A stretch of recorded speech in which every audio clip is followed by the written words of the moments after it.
ngewe nshatse without working out abandi bo bari kubikora and bikanga. But also you need to remember bigatuma ntekereza kuri ngewe ni ukubera iki utari gukora bitari kwemera. Yeah, like why? Yeah. So ibyo bintu bari questioning ukibaza ni ukubera iki? Single. A priority. What makes you think a person who's not even you, they're gonna prioritize you? But you need to understand that kenshi hari igihe warashatse ukabyara ukavuga ati ntabwo ushaka kujya nyine gusaringa all over again by yourself. Ukabati kanzo wagume kubera abana. And I understand that. I could think about it. You're hurting your kids. Ukabaza abana bawe kandi nawe ntabwo wishimye. So what's the point? What's the point? Are you kubikora because it makes you happy? Nawe washaka ukumva ko ni gutyo umugabo agomba kumera cyangwa ni gutyo umugore agomba kumera cyangwa nyine ni gutyo umumama agomba gutreatingwa ni gutyo umupapa agomba gutreatingwa. So washaka rero like washaka muri ukumva ko niba nyine urugo rwawe ubwo nyine azuronga wagiye mu kazi ukishura bire like nyine bafashe izo responsibility cyangwa se ukumva n'abarakuze ubona ko papa. Hey beautiful people, welcome back on Pachu TV show. Please nagambiraganga kora subscribe, like, comment and share ujoininge umuryango wa Pachu. Amazina yanjye bahita Providence, Mama Nora, bafite special guest. She been here before, ntagarugwa mbere aza kuri kamera za Pachu TV show. Mwaramukunze cyane ariko kanze mureke yivuge ko we twagutsanwa cyashya benshi cyane wiruka ufite abantu bakire na we have a lot of people right now. So introduce yourself. Hi guys, Vanita Ivone. Speak louder, please, and thank you. Hi guys, I'm back on Pachu TV show. Vanita Ivone. Narindu video yandi. For those who haven't seen it, but narindu video yandi, and then I'm back. Welcome back. And thank you nice for being be here. back. Thank you for being here. We have No 20,000 subscribers. Yes. Yeah. Okay. Thank you guys. Mwarakoze kudukunda, kudusupportinga, kumuresa ko subscribe. Papa Nora n'ukunda kuvuga ati niba utarakora subscribe wanyu nabarozi. Ariko that be crack me up. Like, oh yeah, I've seen it. Why would he say that? He's just fun on his own way. So turakunda cyane amahoro y'Imana kumeza bane namwe ahantu hose uherereye ibyo ari gucamo byose. Remember life goes on kandi biri temporary nta bintu bijya birastinga forever. Ikintu cyose kibaho mu buzima cyari gifite iherezo ryacyo. Nta kintu kirastinga forever. So uyu munsi rero I want to have this like girls on girls fun girls talking. My sister, she's still young, ariko I mean she knows what's going on. Dukoresha Kinyarwanda. Tugerageze dukoresha Kinyarwanda. So sister wanjye aracyari mutoya ariko atari muto cyane ko ari hejuru ya 18. Kandi wuje n'imyaka yo kuba washaka hano muri Amerika bakagusezeranya ku murenge.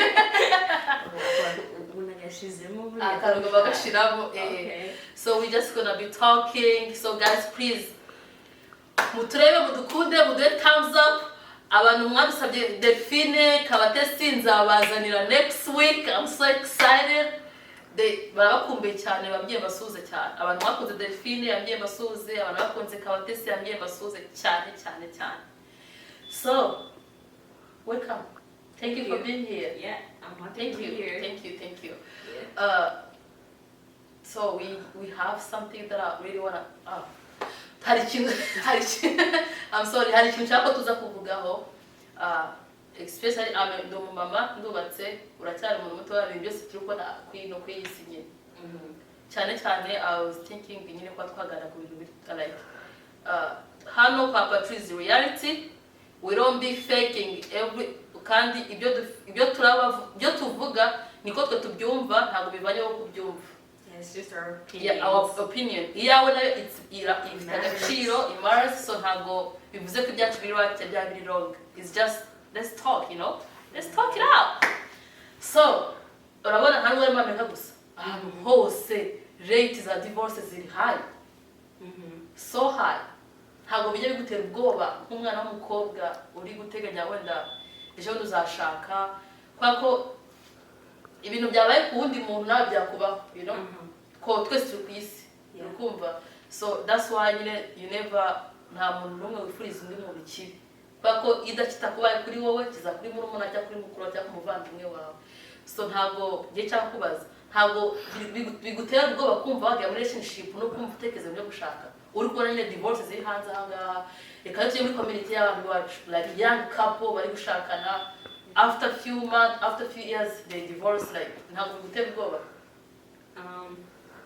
no ntabwo bintera ubwoba but one thing that it does voice so ntabwo byo bintera ubwoba ariko ikintu like what it makes me think or feel or is ibyo bituma ntashaka gushaka kubera because it's like what's the point nibyo ntekereza it's like mu Kinyarwanda bigaragaza nyine kubera iki ndi kubona abantu bose bakujya bashakana umwaka warangira amezi imyaka 5 bagatandukana so njye mbonye ibyo bikuba ku bantu nzi cyangwa like in my community cyangwa just to people in general ibyo bituma it's like niye mpamvu kandi like kubera ko deep down abo bantu ikintu utari wacamo ntabwo wakimenya abo bantu babye experiencinga nibo babyumva none se urumva kera ujya bava abantu babacu nyine kumva ko ati ngo niko zubako umugabo ntabwo kubita ngo stay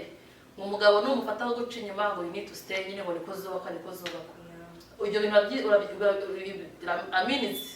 ubyizereramo I don't know, you know, I'm Americanized, but no, it's not it. You gotta put yourself first. Because who's gonna put you first? Nobody. You might think your husband, your family, your siblings, they're putting you first because you know their family. But you know, but if you're not making yourself, or you just stay because you wanna stay in your marriage. They say I think kids is an excuse. But also niba umumama kumufasha umugore atishimye mu rugo niki kikwemeza ko abana babishimye. Right, kwa kwani mbona mere wanjye atishimye na pere wanjye niki katuma ntishimye. Nandi mu rugo rutishimye. Why should I be happy if I grew up seeing my family messed up? Like I should be. If I grew up in a loving family, I'm gonna grow up as a loving person. If I grew up in a violent family, I'm gonna be a violent person. If I grew up in an abusive family, I'm gonna think abuse is okay, which is not. So let me tell you this. Abantu tukuvuga mu Kinyarwanda kandi cyangwa tuvuge bitewe na community y'abantu bacu. Aho twakuriye twavuye mu nkambi tukura mu nkambi. Cyane iyo twabonaga kera singe. Ntabwo umuntu akura wenda wari wese ushaka warakuze muri household utabona respect, utabona urukundo, utabona affection, utabona attention hagati y'ababyeyi bawe. Cyangwa ubona uburyo papa wawe treating mama wawe, cyangwa uburyo mama wawe treating papa wawe. No kwita mama wawe kumva ko nta kintu twe kwakuta umugore. Ni wa kumucira amaso ukumva nta kintu bitwaye. Kuba mutukina imbere y'abana ukumva nta kintu bitwaye. Ngo niko urushaka rumera. Ngo niko rumera, ubona wakuze ubona papa wawe ko bigenza kuri mama wawe. Cyangwa wakuze ubona mama wawe ko bigenza kuri papa wawe. Cyangwa kubona your community, like your neighbors. Abaturanyi bawe. So umugore yagututse cyangwa umugore usuzugwe uramukubita da. Ukumva ko it's okay to fight. Gukubita umugore wawe, it's okay gusuzugura umugore wawe, it's okay guca umugore wawe nyuma.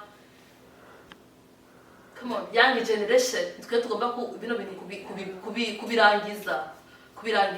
Tugomba kubirangiza kubishaka that generational curse. Yes, because the fact is it's so scary and it's so sad. Abantu okay, ageri dushaka ndukuze, nakumenya ukuze nanjye bamenye nkuze. Nabantu babiri is like two stranger bahoye bagakundana bagashaka. Ariko that's why ababyiza gusenga respect, loyalty and love. Ibyo bintu bitatu na communication and honesty. Na honesty. Ibyo bintu bitanu bitari mu shaka rwanyu, there's no point. What's the point? Kandi ibindi bintu byindi tuvuge urumva ko nguri urabati ngewe ugasanga nk'umuntu arashatse nyuma y'umwaka aragiye twamuhaye amatwi twamuhaye umunwa ngo dore we ngo arashatse ngo nyuma y'ukwezi aratandukanye n'umugabo ngo arashatse ngo nyuma y'umwaka baratandukanye ntabwo uzi impamvu aho kugira ngo ube mu rugo rwa uri kuriramo you're not happy urwo uzarubyaremo ukure ari gutyo bimeze urusazire mu nyine aragiye umuntu utishimye umuntu yakwigira yabaruvuyemo ugasanga bamu they're like shaming that person, but you don't know the real reason.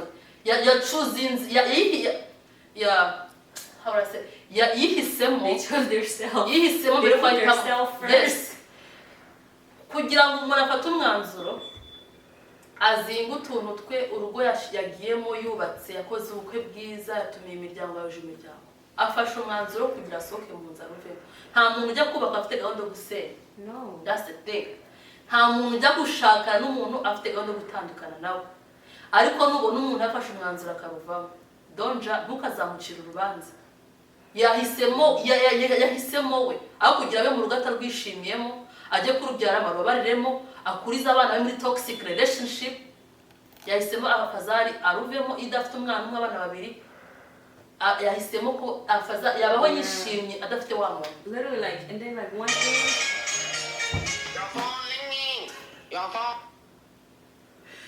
Yeah, like I was gonna say, one thing, like especially in our community, like the Rwandese community, you want to ashate,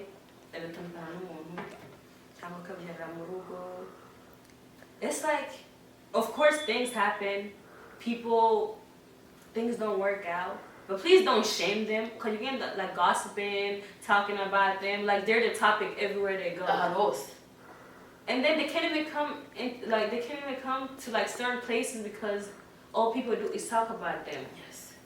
Like stop judging people because you never know that could happen to you too. Oh yeah, over your sister or your siblings. You have family members that could happen to. You have kids, you have nieces, nephews, brothers. That could happen to anybody. So one thing I must say is stop judging people. Like we all judge, obviously. That's like human nature. But at the end of the day, don't talk about something that you don't really know what happened. Like you don't know the real story. You don't know the real story. Yeah. That's what I was gonna say. no, ba brothers bacu bari hanze aha single. Like niba ukunze umuntu mugashakana. Bajyavuga kenshi niba uri umupapa wenda ukaba wubatse. Ukuntu uri guturitinga wenda umufasha wawe. Niko bakwifuza ko mushika bamufata. Niko wakwifuza ko umwana w'umukobwa abyeyi bamufata. Right, and then niba ukuntu turitinga umugore wawe ariko wifuza ko umwana w'umukobwa azaturitingwa ariko wifuza ko washike bazaturitinga niba ari byo wifuza niba uzi kubishaye wapa nyine ariko uri kubyifuza niba uri wa muntu uri caringa hari abantu bari ahanze aha they don't care about other people they just selfish like ntatekereze ku by'undi muntu wundi. All they think about is themselves. Yeah, but just yourself, just being selfish. And then like there's a saying, I don't know, like they say that the way like observe it and see. The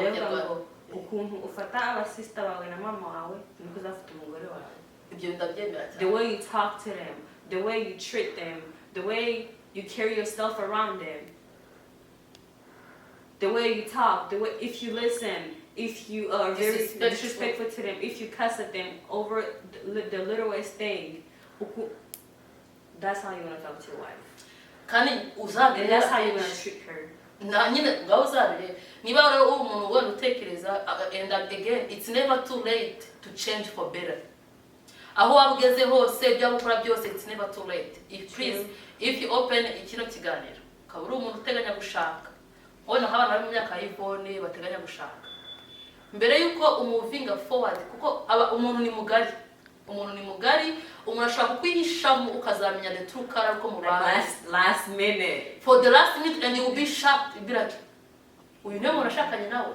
Like they showed you what they wanted you to see, not the real them. Bakweretse bishaka kubona ntabwo bakweretse bo nyabo. Ariko you never ntabwo wakwishuriwe forever. No, that's one thing I was going to advise people. Please like be yourself, because if I come around you acting a certain way and then the next time you see me I'm acting another way, like no, be your real self. Don't hide, like don't be like because I get it because I think it's when me fatu like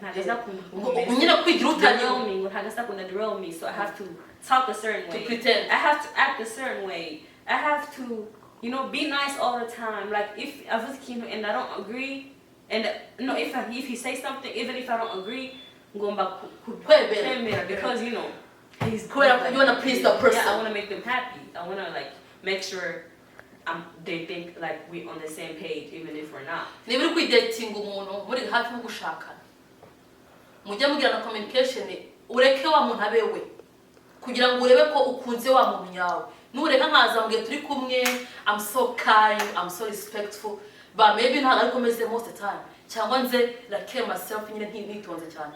Maybe that's not who I am.